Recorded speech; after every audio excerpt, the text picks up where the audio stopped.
নিমকি আমার বাসার সবাই অনেক বেশি পছন্দ করে। আর আজকে আমি অনেক দিন পর এতগুলা নিমকি বানিয়েছি। এই নিমকিগুলো আমি কিভাবে বানিয়েছি সেটাই আজকে আপনাদের সাথে শেয়ার করব। দেখুন আমার নিমকিগুলো কতটা মুচমুচে হয়েছে।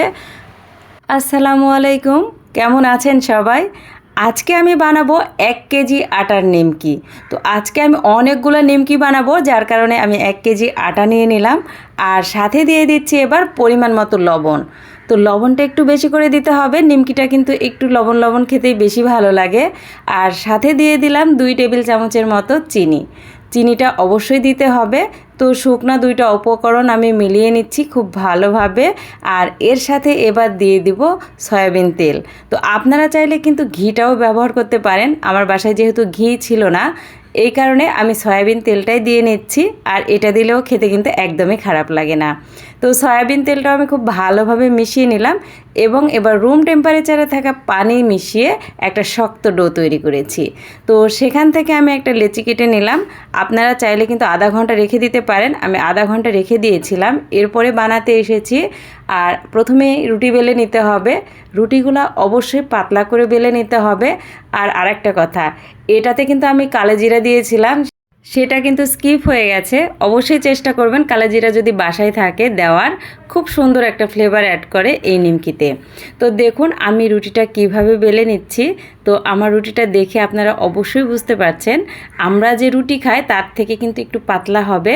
তো এভাবে এবার আমি চাকু দিয়ে কেটে নেব। তো আপনারা চাইলে কিন্তু ছোট বড় দুই রকমই করতে পারেন। তো আমি যেহেতু অনেকগুলা বানাবো, হাতে কম সময়, যার কারণে আমি একটু বড় বড় সাইজের করে বানিয়ে নিচ্ছি। আপনারা চাইলে কিন্তু ছোট ছোট করেও বানাতে পারেন। এটাকে কিন্তু অনেকেই কুচো নিমকি বা ছোট নিমকি বলে। তো আপনারা চাইলে কিন্তু আরও ছোট করতে পারেন, কোনো সমস্যা নেই। তো দেখুন আমি কিভাবে কেটে নিচ্ছি। তো আমি একটু বড় বড় করেই কেটে নিলাম। তো আমার কাটা হয়ে গেছে। তো একসাথে আমি বসে অনেকগুলা কেটে নিয়েছি। এবার আমি চলে যাব ভাজতে চুলায়। এবার আমি চলে যাব এগুলা ভাজতে। চুলায় একটা প্যান বসিয়ে দিয়েছি আর এটাতে পরিমাণ মতো তেল দিয়ে নিলাম। আর নিমকিগুলা এপিট ওপিট খুব ভালোভাবে ভেজে নিতে হবে, যেন মুচমুচে হয়, আবার একদমই পুড়েও না যায়। এভাবেই আমি সবগুলা নিমকি ভেজে নিয়েছি। আর এখন আমি এগুলাকে চিনির শিরায় দিব। তো আপনারা চাইলে কিন্তু এভাবেও খেতে পারেন। এভাবে খেতেও কিন্তু ভীষণ মজার হয়। চিনির শিরাতে দিলে কিন্তু অনেক বেশি মজা লাগে, যার কারণে আজকে আমি চিনির শিরায়ও দিব। তো আমি 2 কাপের মতো চিনি নিয়েছি আর এতে 2 টেবিল চামচের মতো পানি দিয়ে নিলাম। খুব বেশি পানি দেওয়ার দরকার নাই, তাহলে অনেকক্ষণ জ্বালাতে হবে আর সময়েরও অপচয় হবে, গ্যাসেরও অপচয় হবে। যার কারণে অল্প একটু পানি দিয়ে আমি শিরাটা তৈরি করে নিচ্ছি।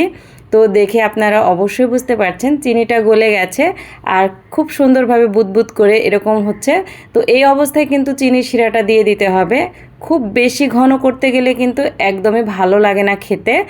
এখন আমি চুলাটা অফ করে দিব আর সবগুলা নিমকি এর মধ্যে ঢেলে দিব। আস্তে আস্তে এবার নাড়তে হবে। আর মুচমুচে যেহেতু একটু সাবধানে নাড়তে হবে যেন ভেঙে না যায়। আবার সবগুলা নিমকিতে যেন চিনির শিরাটা পৌঁছায়, তো সেদিকে খেয়াল রেখে নাড়াচাড়া করতে হবে।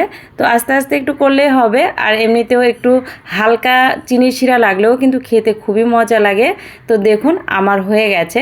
তো সবগুলা আমি দিয়ে দিয়েছি। অনেকগুলা নিমকি বানিয়েছি আজকে। আমার বড় বেবিটা যেহেতু চলে যাবে, যার কারণে একটু ড্রাই খাবারগুলা তৈরি করে দিই, বাচ্চাটা যেন নিয়ে যে রেখে খেতে পারে। তো এই তো আমার সবগুলা নিমকি কিন্তু হয়ে গেছে। এবার আমি আপনাদের ঢেলে দেখাবো কতটা সুন্দর হয়েছে। তো চিনির শিরাটা যদি একটু বেশি গাঢ় হয়ে যেত তাহলে কিন্তু দলা পেকে যেত।